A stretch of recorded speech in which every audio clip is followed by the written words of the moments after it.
नमस्कार। क्षेत्रीय भाषाओं के साथ अक्सर ये समस्या रहती है कि किसी भी विषय पर अगर जानकारी प्राप्त करनी हो तो कहाँ से। गूगल बाबा भी आमतौर पर काम नहीं आता। गोल चक्कर तो चलता रहता है, लेकिन सारा डाटा खंगाल कर जब मायूस हो जाता है तो बड़ी समस्या पैदा होती है। लेकिन हमारी भाषा में हमारी खुशकिस्मती है कि एक ऐसी शख्सियत हैं जिनसे जिस भी विषय के बारे में जानकारी प्राप्त करनी हो तो की जा सकती है। इसीलिए सभी उन्हें इंसाइक्लोपीडिया ऑफ डोगरी भी कहते हैं। अस्तित्व, भाषा, संस्कृति और विरासत के इस अंक में आज मुलाकात करवाएंगे उन्हीं से, प्रोफेसर वीना गुप्ता जी। मैडम, आपका एक्स स्टूडियोज़ में बहुत बहुत स्वागत है। आपका बहुत बहुत शुक्रिया। जो मैं हूँ नहीं, आपने वैसा मुझे बयान कर दिया है। तो ऐसा ही है मैडम, जो भी डोगरी साहित्य के साथ जुड़े हुए हैं, जिनको भी कोई समस्या आती है किसी भी विषय में, तो आपके पास ही अप्रोच करते हैं। मैं अपनी तरफ से कुछ नहीं बोल रहा। मैडम, एक बात है कि जैसे कि कविता सभी लिखते हैं, कहानी सभी लिखते हैं, निबंध लिखते हैं, नाटक लिखते हैं, लेकिन भाषा विज्ञान पे बहुत कम लोग काम करते हैं। और डोगरी भाषा में तो मुझे लगता नहीं कि जिस स्तर पर आपने कार्य किया वैसा किसी और ने किया होगा, तो मुझे इतनी जानकारी नहीं है, उस स्तर का नहीं हो पाया। भाषा विज्ञान का नॉलेज होना किसी भाषा के लिए कितना ज़रूरी है? मैं समझती हूँ कि भाषा विज्ञान का नॉलेज होना किसी भी भाषा के जानकार के लिए बहुत ज़रूरी है, क्योंकि इसके बिना हम भाषा को अच्छी तरह से जान नहीं सकते। भले ही हम भाषा को बोलते, ठीक है, जो भी अपनी भाषा का बोलने वाला है वक्ता, वो अपनी भाषा को ठीक ही बोलेगा। कुदरती तौर पर व्याकरण उसकी भाषा में निहित होता है, और व्याकरण बनता भी उन्हीं लोगों की भाषा को देखकर ही व्याकरण के रूल बनते हैं। पहले व्याकरण नहीं बनता, भाषा बनती है और भाषा को देखकर व्याकरण बनता है। लेकिन एक बात है, जब कभी कहीं डगमगाने लगता है सिलसिला, तो फिर भाषा विज्ञान उसको संभालता भी है। तो ये तो बोलचाल की भाषा तक तो बिल्कुल ठीक है।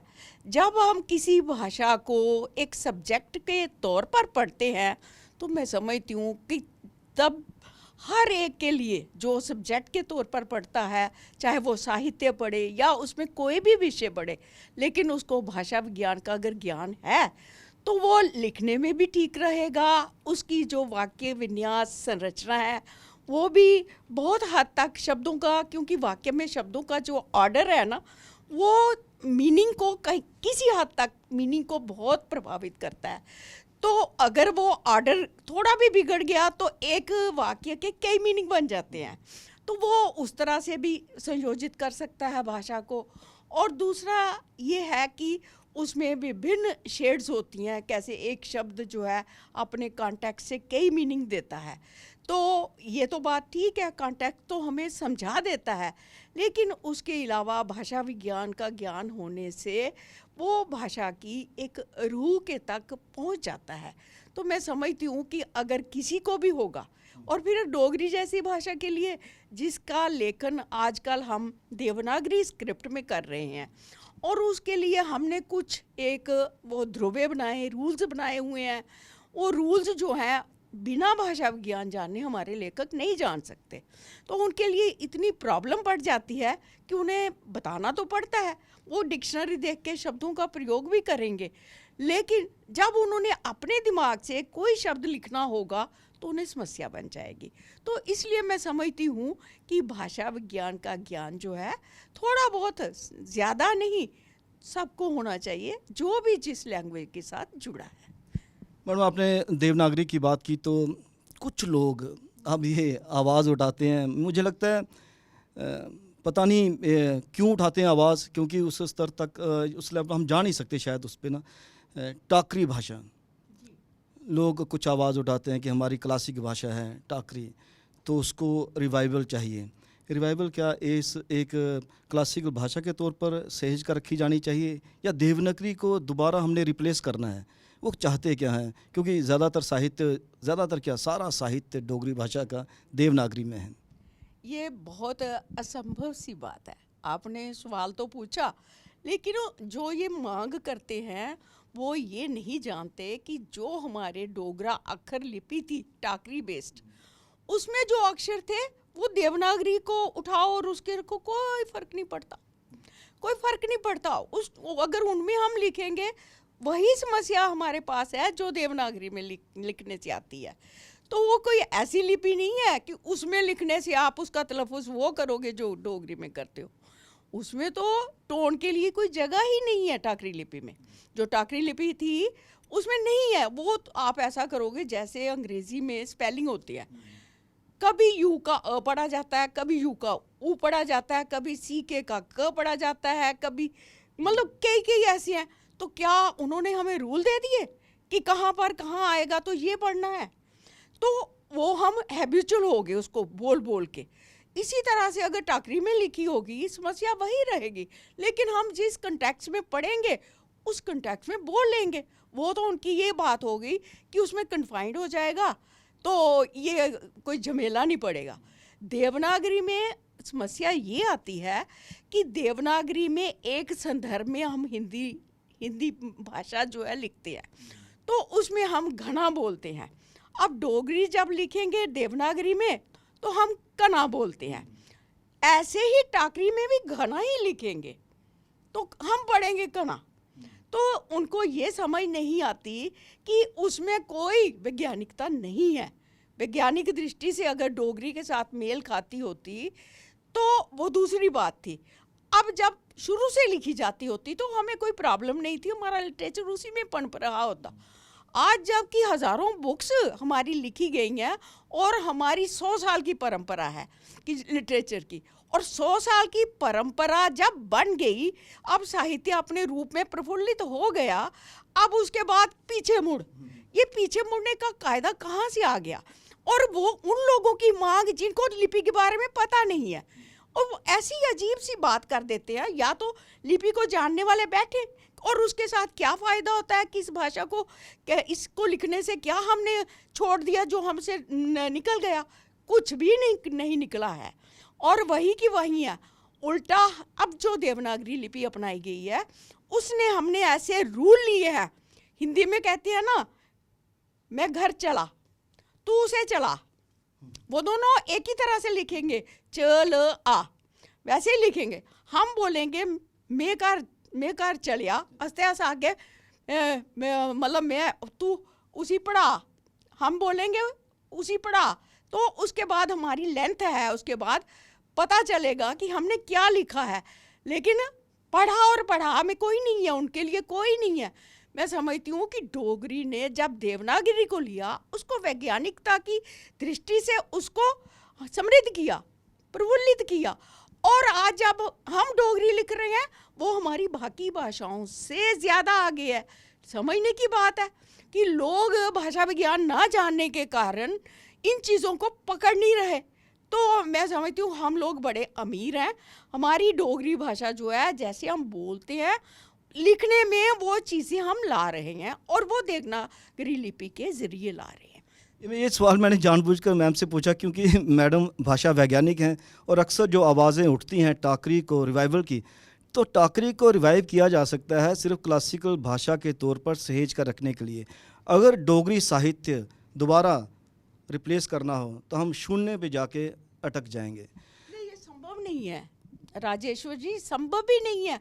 आप शुरू कर दो नए सिरे से तो कितने लोग आएंगे लिखने, और जो लोग देवनागरी में लिख रहे हैं वो खुद भी परफेक्ट हो के लिख पाएंगे उसमें? मुझे डाउट है। मुश्किल है। जो सदियों से देवनागरी को अपनाए हुए उसको उसमें ठीक नहीं लिख रहे, वो टाकरी बेस्ड डोगरा अक्षर लिपि अपनाने से लिख पाएंगे? ये सिर्फ कहने की बातें हैं और इसको डीपली सोचने की बात है।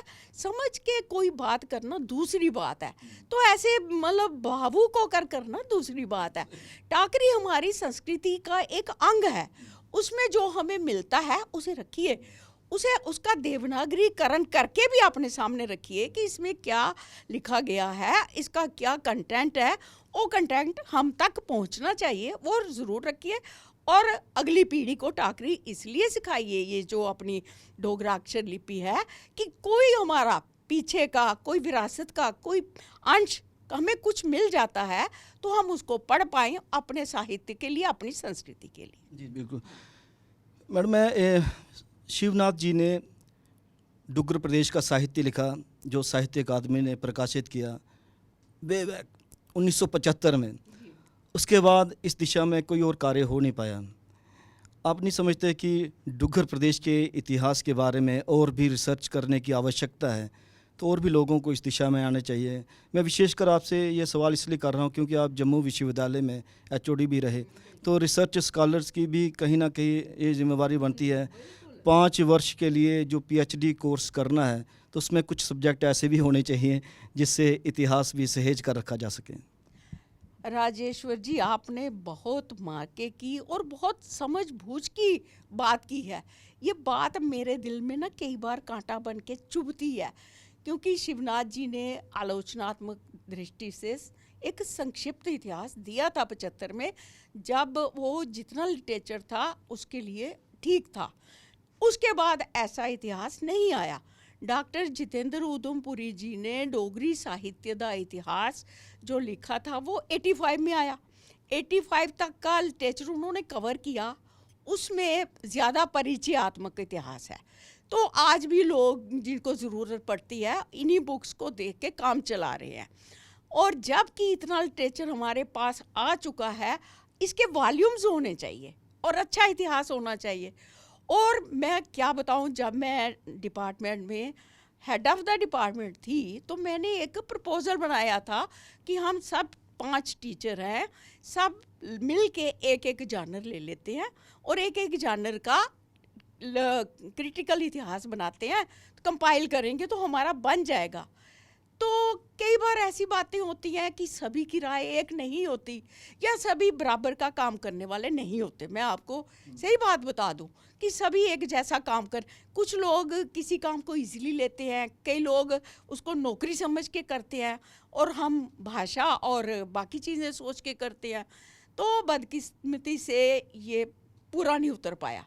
फिर अब उसके बाद हमने भाषा विज्ञान पे भी ऐसा सोचा था कि हम अपने 10 आते हैं हमारे एमफिल में कैंडिडेट्स, तो एक बार 10 के 10 लेंगे, उनको क्षेत्र में भेज देंगे रिकॉर्डिंग के लिए, तो वो हर रीजन की भाषाओं का रिकॉर्ड करके लाएंगे और हम रीजन वाइज भाषाओं का वो अध्ययन करेंगे लिंग्विस्टिकली, और उसके बाद हम एक लिंग्विस्टिक एटलस बना लेंगे कम से कम। तो ये 10 का 10 हमारे पास आ जाएगा, तो ये भी होगा। तो बहुत लोगों ने विरोध कर दिया कि ये डिपार्टमेंट को भाषा विज्ञान का डिपार्टमेंट बनाना चाहते हैं। तो कुछ लोगों को इसमें कॉम्प्लेक्स भी होता है जो नहीं कर पाते, वो किसी चीज़ को बहुत दूसरी तरफ दिशा में काम करने लगते हैं और समाज में गलत मैसेज देने लगते हैं, जबकि हमने अच्छे इंटरेस्ट में सोचा था। ये दोनों प्रोजेक्ट हमारे उस तरह से पूरे नहीं हुए। अब जो लोग इस वक्त कर रहे हैं, अब 21वीं सदी के 25 साल होने जा रहे हैं, तो मैं समझती हूँ कि कम से कम अब किसी इंस्टीट्यूशन का ये एक मेजर प्रोजेक्ट होना चाहिए जिसमें 4-5 लोगों की टीम लगे, और एक बंदे के करने का बस का नहीं, अब टीम लगे और 2-3 साल का समय दे दिया जाए और किसी मतलब एजेंसी के द्वारा ये काम अच्छे लोगों से करवाया जाए, जो दत्तचित्त होकर, एकाग्रचित्त होकर और सारा लिटरेचर लेकर ये किया जाए। तो मैंने कई लोगों को सुजेस्ट भी किया है कि आप 25-25 साल का ले लो और करते जाओ। समझो 1 साल में आपने 25 साल का एक चीज़, एक जानर का कर दिया, तो ऐसे आप 4-5 बार करोगे तो इकट्ठा कंपाइल कर लोगे तो आपके नाम से एक इतिहास बन जाएगा। तो देखिए, अब हमारे पास इतनी ऊर्जा नहीं रही है, या शारीरिक दृष्टि से भी कई बार हम उतना समय नहीं दे पाते बैठने का, लेकिन एक अंश के तौर पे हमें सोचा मतलब सौंपा जाए तो अंश के तौर पे कर सकते हैं। अब सारा तो नहीं हो पाता, लेकिन मैं समझती हूँ कि ये एक टीम का मामला है, या डोगरी डिपार्टमेंट भी संभाल सकता है, इसको बना के कर ले। अपने वो जो जितने स्कॉलर्स हैं उनको एक ही राइम में ये काम सौंप दिया जाए, 10-12 स्कॉलर करें तो भी बन जाता है। तो आपने इतने वर्षों से भाषा के लिए जितना कार्य किया है उस दृष्टि में कोई सानी नहीं है, लेकिन मैं एक सवाल पूछना चाहूँगा कि इतना साहित्य आपने पढ़ा, कविताएं आपको कंठस्थ हैं, शुरू से लेकर अंत तक जो आज के नए युवा लेखक लिख भी रहे हैं उनकी भी आप पूरी किताबें पूरी पढ़ते हैं, इतना कुछ पढ़ा साहित्य, कभी लगा कि मैंने भाषा विज्ञान पे इतना वक्त दे दिया, व्याकरण पे, शब्दकोश पे, और भाषा को संभालने के लिए, भाषा को समृद्ध करने के लिए कहीं मैं मौलिक के मेरा कहने का मतलब है कि कभी कविता, कभी कहानी या नाटक तो खैर आपने लिखे हैं, कहानी और कविता, मन किया कि मैं भी एक कुछ किताबें लिख पाती, या यहीं पे संतुष्टि है कि जो आपने किया वो किसी ने नहीं किया? नहीं, संतुष्टि भी नहीं है और मैं ज़्यादा ऐसा सोचती भी नहीं हूँ। लेकिन ये बात ज़रूर है कि मैं बहुत बार ये सोचती हूँ कि क्या मेरे अंदर भाव नहीं आते हैं, कि क्या मैं भावुक नहीं होती हूँ कभी, क्या बात है। लेकिन जीवन में तो मैं हर मोमेंट पे बहुत भावुक होती हूँ, लेकिन लिखने में क्या कमी है। तो मुझे लगता है कि मेरे जो भाव हैं उमड़ते हैं और अंदर ही सिमट जाते हैं। कभी वो भाषा पे इतना काम करने में वक्त की कमी भी रही फिर? वक्त की कमी तो रही, क्योंकि ये जीवन पूरा चलाना होता है तो सिर्फ अपना ही काम नहीं होता, और भी देखना पड़ता है। लेकिन भाषा विज्ञान का काम ना टाइम बहुत लेता है। उसमें ज़्यादातर आपको अध्ययन करना है, सोचना है और नुक्ते निकालने हैं। और जो मौलिक लेखन है ना, वो जब आता है तो शायद वो एक, मैं कहती हूँ कि एक प्रवाह में और एक आपको आनंद भी देता होगा। तो वो मेरे पास आनंद का जो वो स्रोत था ना, वो मुझे भगवान से नहीं मिला, क्या बात है। तो लेकिन चलो, मैं अफसोस नहीं करती, सोचती हूँ कि जिस दिशा में कर रही हूँ उसी दिशा में करती रहूँ तो भी ठीक है। लेकिन जिस दिशा में आपने कार्य किया उसके लिए मैं ऋणी तो नहीं कहूँगा, लेकिन आपका ये योगदान है जो भाषा के प्रति अमूल्य है। क्योंकि कोई भी स्टूडेंट आपका लिखा हुआ भाषा विज्ञान का जितना भी साहित्य है, व्याकरण है, शब्दकोश है, उसी को आधार बनाकर उसी पे आगे बढ़ता है। डोगरी संस्था के साथ भी आप जुड़े हुए हैं। डोगरी संस्था बड़ी पुरानी संस्था है, तो आप क्या समझते हैं कि डोगरी संस्था तो कार्य कर रही है, व्यक्तिगत प्रयास भी होने चाहिए जनमानस तक डोगरी भाषा पहुंचाने के? बिल्कुल, डोगरी संस्था का ये उद्देश्य है कि वो उन्होंने डोगरी भाषा के प्रसार प्रचार के लिए, इसके फलाह बहबूद के लिए बहुत सारा काम करना है और करती आई। मैं समझती हूँ कि मैंने तो इतना महसूस किया था कि जब मैं डोगरी डिपार्टमेंट के साथ मैंने 35-36 साल दिए हैं, तो मैं डोगरी संस्था को डिपार्टमेंट की रीढ़ की हड्डी मानती थी। क्योंकि डोगरी संस्था के बल पे डिपार्टमेंट जो है वो बहुत आगे बढ़ सकता है ये चीज़ें, क्योंकि डोगरी संस्था के पास विजन है, पढ़े लिखे लोग हैं, उनके पास एक दृष्टि है, कैपेसिटी है काम करने की, प्रतिबद्धता है, योग्यता है। तो इतनी चीज़ें जो हैं, और डोगरी संस्था निस्वार्थ भाव से डोगरी के लिए काम कर रही है, अपने लिए कोई व्यक्तिगत तौर पे नहीं करता है। तो जब भी मैं शुरू से देख रहे हैं हम कि जितनी हमारी टेक्स्ट बुक्स शिरोमणि से या तिलक प्रवीण से शुरू हुई थी, ये डोगरी संस्था ने प्रोवाइड की थी, तो ये भाषा के लिए ही किया है। तो अभी भी डोगरी संस्था, आज जो माध्यम आ गए हैं दूसरे टेक्नोलॉजी के, उनके ज़रिए भी डोगरी संस्था जो है भाषा को पहुंचा रही है। तो ये सामूहिक प्रयास भी हैं, लेकिन सब लोग इस तरह के प्रयासों में, अब जैसे मेरे जैसे लोग हैं वो कंप्यूटर में इतने कॉम्पिटेंट नहीं है, गुजारे का काम करते हैं, और कुछ लोग ऐसे हैं जो इसमें बहुत फॉरवर्ड हैं। मैं शशि पठानिया का नाम लेती हूँ, और प्रोफेसर मगोत्रा हैं, ये सब काम ऐसे कर रहे हैं। तो इस दृष्टि से भी डोगरी को आगे बढ़ा रहे हैं। तो मैं समझती हूँ जो पर्सनल कर सकते हैं पर्सनल भी करें, निजी तौर पे भी करें, और सामूहिक तौर पे तो डोगरी संस्था का ये ध्येय है ही है। नए लेखकों को आप क्या संदेश देना चाहेंगे? विशेषकर डोगरी में जो लिखते हैं स्पेलिंग मिस्टेक्स बहुत ज़्यादा हुआ करती हैं तो उनको क्या कहेंगे कि पहले साहित्य पढ़ लें, या जो किताबें आपने प्रकाशित की हुई हैं उनका थोड़ा सा ज्ञान ले लें, तो उसके बाद थोड़ा सा कार्य करें इस दिशा में? हाँ, थोड़ा सा ये बात ज़रूर है कि जो जितने भी हमारे लेखक हैं उन्होंने डोगरी को एज ए सब्जेक्ट नहीं पढ़ा हुआ है, तो उससे उनकी थोड़ी सी प्रैक्टिस कम है स्पेलिंग्स के बारे में। तो एक तो उनको जो अच्छा साहित्य लगता है कि किसी हाथ से निकला हुआ है, इनके स्पेलिंग ठीक हैं, एक तो वो पढ़ पढ़ के, जैसे अंग्रेज़ी हमने कैसे स्पेलिंग सीख ली है कि हमारे अंग्रेज़ी के प्रति, अपनी भाषा को छोड़कर उसके प्रति हम ज़्यादा प्रतिबद्ध हैं, क्योंकि जब उसमें हम दिस लिखना होगा तो ग्रैच छोड़ देंगे, दिस से तो फेल हो जाएंगे। वहाँ हम डर के ठीक कर लेते हैं, क्योंकि वो कोई माफ़ नहीं करेगा। अपनी भाषा में एक कामा डालना है तो वो नहीं डाल पाएंगे, क्यों? इसका मतलब है अपनी भाषा के प्रति लापरवाह हैं वो लोग। तो उनको अगर दूसरी भाषा का इतना फिक्र है तो अपनी भाषा का क्यों नहीं है? एक तो उनको देखना चाहिए कि स्पेलिंग ठीक कौन से हैं, दूसरा उनको थोड़ा बहुत जो है वो स्टडी थोड़ी बहुत सीख लेने चाहिए। जो चीज़ नहीं आती है तो उनका, मैं बड़ा मुश्किल भी नहीं है कि थोड़ी बहुत वर्कशॉप्स की जाएं तो नए लोगों को ट्रेंड किया जाए। अगर वो ध्यान से कोई चीज़ सीख जाते हैं तो उनका आगे का रास्ता साफ हो जाता है। क्योंकि अब जब डोगरी की किताबें कोर्सेज में पढ़ाई जानी है, जब स्पेलिंग गलत आएंगे तो हमें बहुत दर्द होता है। क्यों होता है? इसके लिए कि एक तरफ से हम बच्चों को सिखा रहे हैं ये नहीं है वो नहीं है, कल को हमें वो क्वेश्चन करेंगे कि ये जो किताब है इसमें ऐसा लिखा हुआ है, तो हम उनको जवाब नहीं दे सकते। इसलिए कि हमारा फ़र्ज़ बनता है पहले उनको ठीक करें। मैंने बहुत हद तक जो कोर्स की किताबें होती थी, हम ये नहीं करते थे कि कोर्स बनाने के वक्त जो किताब छपी हुई है उसको लगाएं। पहले हम कई बार प्लानिंग बनाते थे कि ये चीज़ पढ़ानी है तो इसके ऊपर मटेरियल तैयार किया जाए।